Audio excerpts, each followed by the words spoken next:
Good evening, everyone. Welcome to the channel. Before I begin, here are my disclaimers. Today I am going to give you an update about Builders Firstsource Inc. Annual Report. Builders Firstsource Inc. offers a wide range of products and services to the construction industry. The company provides manufactured building materials such as wood floor and roof trusses, wall panels, stairs, and engineered wood products under its ReadyFrame brand name. It also offers windows and doors, millwork including interior trim and custom features, and specialty building products like vinyl siding, exterior trims, metal studs, cement, roofing, insulation, and hardware products.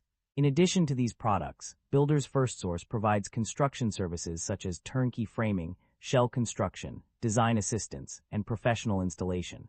The company also offers lumber and lumber sheet goods including dimensional lumber, plywood, and oriented strand board products for on-site house framing. Furthermore, it provides software solutions like drafting, estimating, quoting, and virtual home design services to retailers, distributors, manufacturers, and home builders. The company serves a diverse range of customers including production builders, small custom home builders, multi-family builders, repair and remodeling contractors, and light commercial contractors. With its extensive product offerings and construction services, Builders Firstsource is well-positioned to meet the needs of the construction industry in the United States. The stock price of Builders Firstsource Inc. (BLDR) has dropped significantly over the past year due to several key factors. One major contributor was the company's disappointing fourth quarter and full-year 2025 financial results, which were released on February 17, 2026. The earnings per share fell short of analyst estimates, while quarterly sales also missed expectations. The decline in net sales was a significant concern for investors, with a 12.1% year-over-year decrease attributed to a below-normal starts environment, lower core organic net sales, and commodity deflation.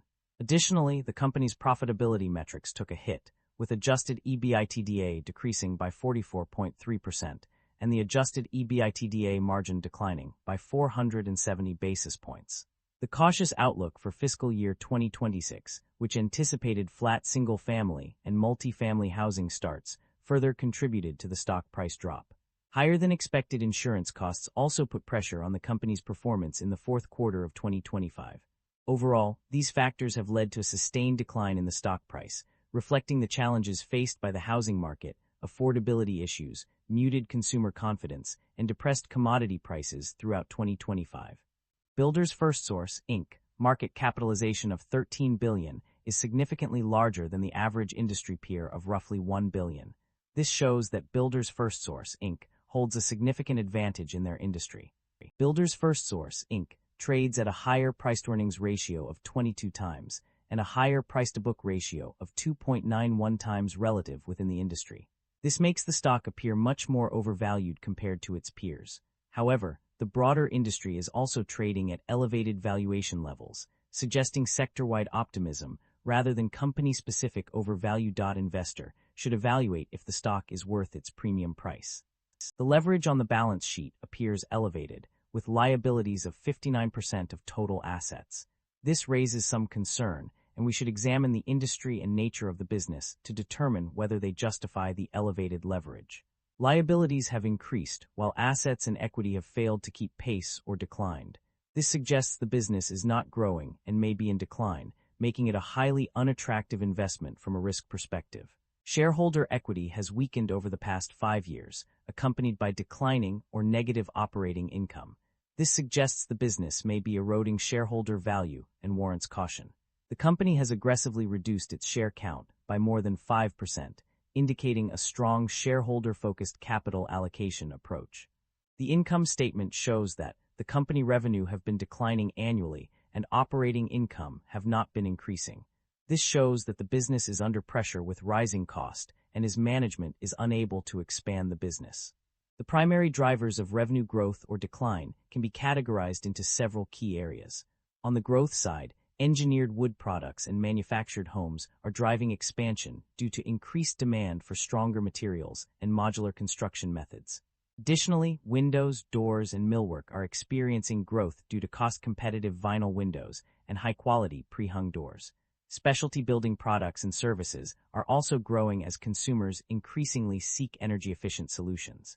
Organic growth of value-added products and services is another key driver, with companies capturing above-market growth in higher-margin products while expanding their national manufacturing footprint.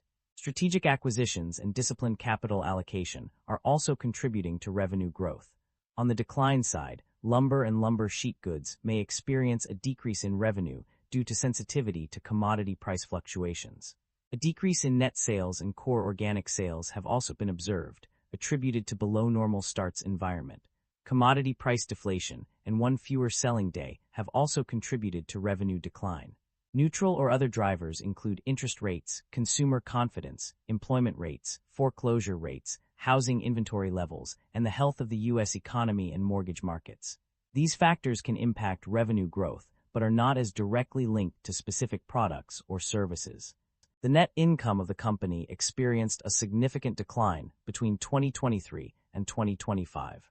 The net income decreased by 60% in both periods, from $1,540,555,000 to $1,077,898,000 in 2024, and then further to $435,199,000 in 2025.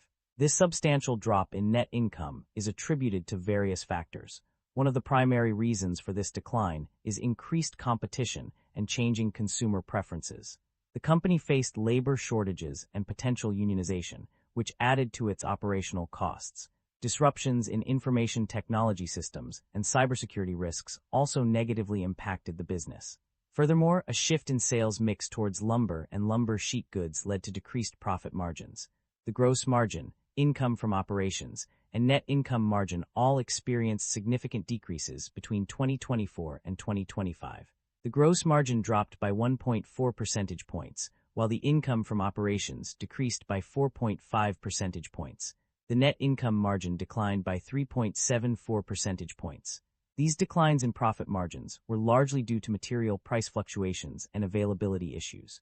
In addition to these operational challenges, the company also faced external risks such as increased interest rate risk, potential impairment charges from a housing market decline, goodwill and asset impairment charges, and potential liabilities and costs from regulatory violations. The uncertainty surrounding the effectiveness of new ERP system implementation further contributed to the decline in net income and profit margins. Overall, the combination of internal operational challenges and external risks led to a significant decline in net income and profit margins between 2023 and 2025. The company's financial performance indicates a healthy trend in its ability to generate cash from its core operations. According to the provided information, the company has successfully achieved positive operating cash flow.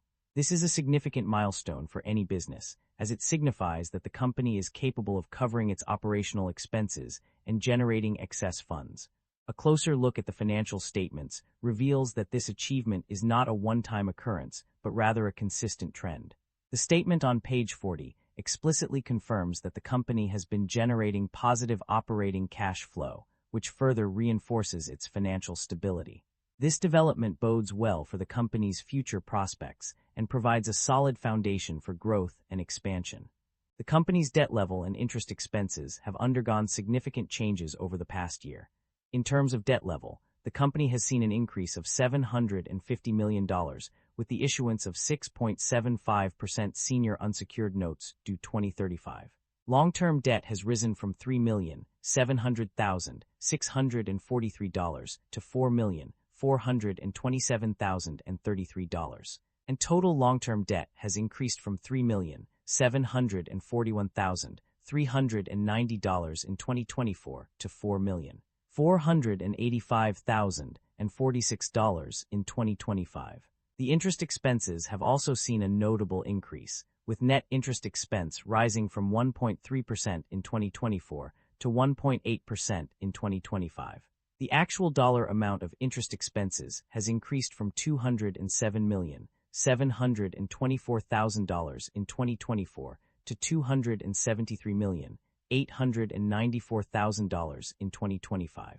Furthermore, accrued interest expenses have also seen an increase, rising from $55.454 million in 2024 to $63.202 million in 2025. Overall, the company's debt level and interest expenses have increased significantly over the past year, indicating a higher financial burden for the company. for the company. Management is optimistic about the company's future prospects, citing long-term growth in the housing industry driven by demographic trends. To capitalize on this trend, the company will focus on digital solutions, value-added services, and strategic acquisitions to expand its offerings and improve efficiency. The management team believes that prioritizing customer service and product offerings will remain crucial for competitiveness in the repair and remodel end market. Additionally, the company plans to optimize its capital structure to meet financial needs and return value to shareholders through share repurchases. To mitigate risks, management will closely monitor economic conditions, housing affordability, and material prices. The company is also increasing its use of prefabricated components to improve efficiency and quality. Overall, the strategy emphasizes long-term growth, digital transformation, and strategic investments to drive future success. The company has made several strategic acquisitions as part of its growth strategy. These include integrating software products with its primary ERP system and pursuing additional strategic acquisitions to expand its offerings. Specifically, it has acquired companies that specialize in the multifamily market, light commercial market, and premium building segments. In terms of specific transactions, the company mentions consummating a number of strategic acquisitions as part of its growth strategy, but does not provide further details on these deals. Additionally, it notes that it has integrated several software products with its primary ERP system to enhance its capabilities. The company's financial strategy has been focused on returning value to its shareholders through a share buyback program. As stated in the company's financial reports, a total of $500 million was allocated for this purpose. In the most recent quarter, Q4 2025, the company took advantage of this authorization by purchasing 17,699 shares. This move demonstrates the company's commitment to enhancing shareholder value through strategic capital allocation. Concerns about inventory buildup and supply chain disruption are evident in the extracted summaries. Supply chain disruptions are mentioned as a factor affecting quarterly results on page 9, with periodic delays in delivery of lumber and other products also noted on page 10. Volatility in prices of building materials, weather effects on production schedules, labor costs, and shortages all contribute to potential supply issues. Furthermore, product shortages could impact the company's financial health, particularly if key suppliers are lost or product availability decreases substantially. Page 13. Natural disasters such as fires, earthquakes, and weather-related events can also disrupt supply chains, causing damage to facilities and inventory. Page 20.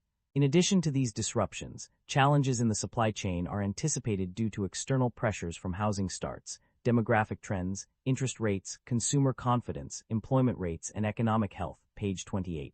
The below-normal starts environment may impact inventory levels. Page 30. While decreased single-family housing starts have already affected net sales in lumber categories. Page 31.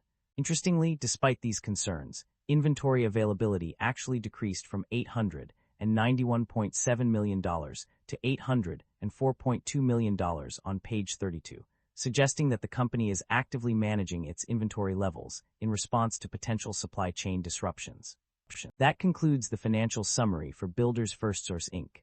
Feel free to comment below, and I will be happy to answer them when possible.